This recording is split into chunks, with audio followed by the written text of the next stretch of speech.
வெண்பருத்தி நூலெடுத்து வாய் வெடிச்ச பூவெடுத்து நான் அணிஞ்சிட தொடுத்து வச்ச நடினமான மாலை இது.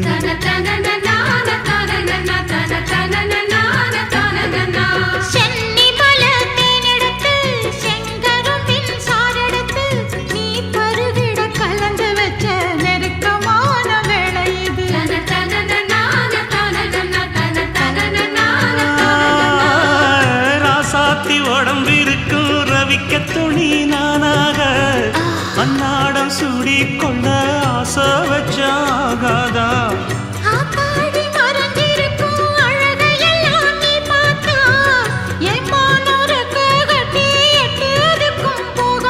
அடிச்சி சக்கரையே எட்டி நீயும் நிக்கிறியே நான் ஏங்கி ஏங்கி பார்க்கிற போறாங்க.